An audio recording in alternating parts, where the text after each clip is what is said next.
you're experiencing issues with voice chat in Minecraft, follow these steps to troubleshoot and potentially speed up the process. This guide will help you identify and resolve common problems. Step 1. Check your internet connection. Ensure that your internet connection is stable and fast enough for online gaming. A weak or unstable connection can cause voice chat issues. Test your speed and consider resetting your router if necessary. Step 2. Update Minecraft. Make sure you are using the latest version of Minecraft. Developers frequently release updates that fix bugs and improve performance. Check for updates in your game launcher and install any available updates. Step 3. Adjust voice chat settings. Go to the Settings menu in Minecraft and navigate to the voice chat options. Ensure that voice chat is enabled and that your microphone is selected as the input device.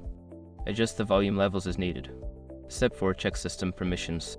Verify that Minecraft has the necessary permissions to access your microphone. On your device, go to the privacy settings and ensure that Minecraft is allowed to use the microphone. Step 5. Restart the game and device. Sometimes, a simple restart can resolve technical issues.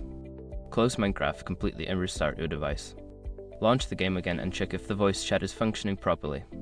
By following these steps, you should be able to troubleshoot and resolve issues with voice chat in Minecraft. If problems persist, consider seeking help from community forums or support channels.